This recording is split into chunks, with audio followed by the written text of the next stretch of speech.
एक बार महाराजा दिलीप, उनके कोई संतान नहीं थी। जब वे काफ़ी बड़े होने लगे, 40-45 वर्ष के हो गए, तब भी संतान हुई।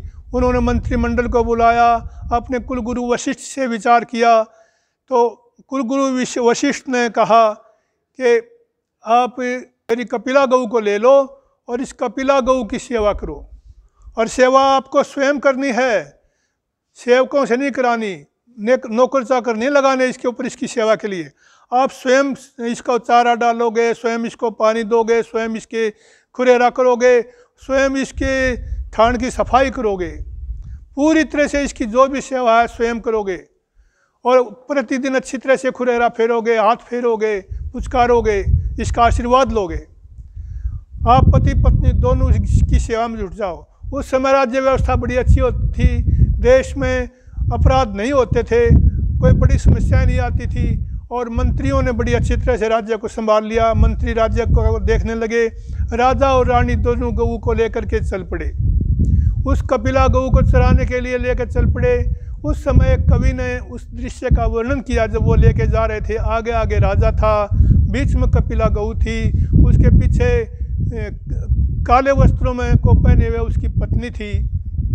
तीनों जा रहे थे। तीनों देख करके कवि कहता है, अनुगता सा खलु पार्थिवेन प्रत्युद्गता पार्थिव धर्म पत्न्या तदंतरे सा वीर राजधेनु दिनक्षपा मध्य गते वसंध्या। आगे आगे राजा चल रहा है, बीच में कपिला गऊ है और पीछे महारानी है।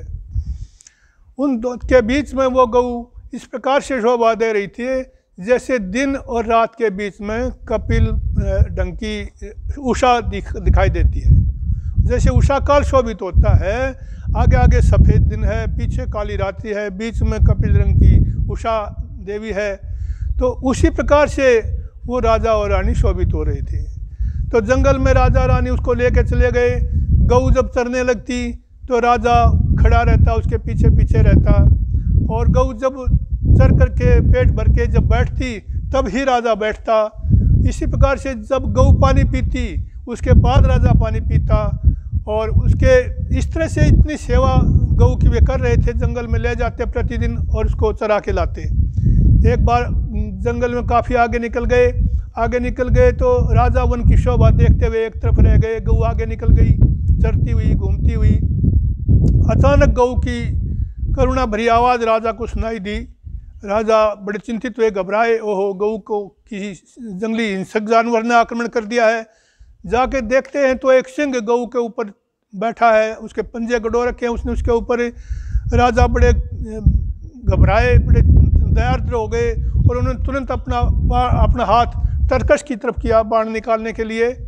लेकिन कारण क्या हुआ पता नहीं, अज्ञात रूप से कह नहीं सकते क्या परिस्थिति बनी कि राजा का वो हाथ बाण को निकाल ही इसका, बाण पर धनुष को रखने की तो बात ही क्या है।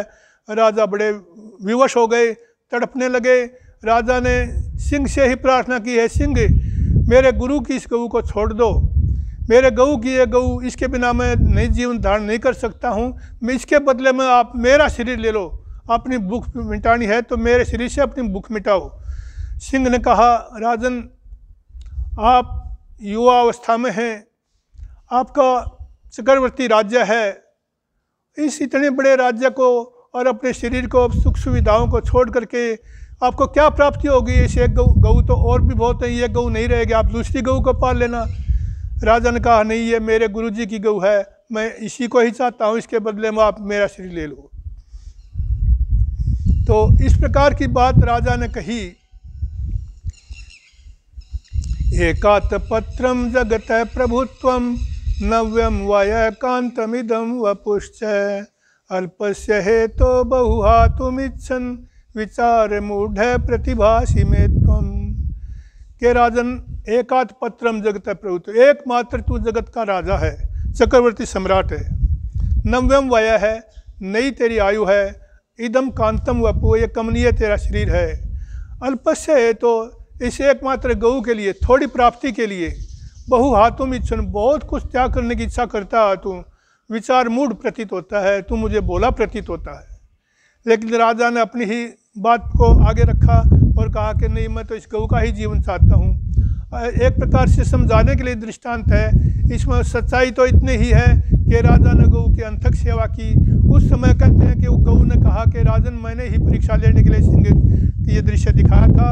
आप आपकी परीक्षा, मेरी परीक्षा में आप उत्तीर्ण हुए तो आप सफल हैं, आपको परमपिता परमात्मा की कृपा से संतान उत्पन्न होगी। तो उस समय राजा को संतान हुई। तो गऊ के कारण से, गऊ सेवा के कारण से संतान मिली। और इसको हम असत्य भी नहीं मान सकते, क्योंकि राजा के पास कार्य कोई होता नहीं, थोड़ा सा चलना होता है, घोड़े पर बैठकर या रथ में बैठ के जाते हैं, चलना फिरना होता नहीं है। राज्य कार्य में व्यस्त रहने के कारण व्यायाम आदि भी नहीं हो पाता है, शरीर का भार बढ़ जाता है और शरीर में कुछ ऐसी विकृति आ जाती है कि संतान पैदा नहीं होती। तो ऐसी स्थिति में जब राजा ने निरंतर गऊ की सेवा की, उसके पीछे पीछे रहा, वो खड़ी रही तो बैठा नहीं, उसने पानी नहीं पिया तो स्वयं नहीं पिया, उसने खाया नहीं तो स्वयं नहीं खाया। तो इस प्रकार से इतनी तपस्या जब राजा रानी दोनों ने की और फिर कुछ औषधि उसको दी गई वशिष्ठ जी की तरफ से, दोनों का प्रभाव हुआ, महाराजा को संतान हुई। तो इसलिए मैं कहता हूँ हमें इस गऊ का घर घर में पालन करना चाहिए, गऊ का ही दूध घी सेवन करना चाहिए। ओम।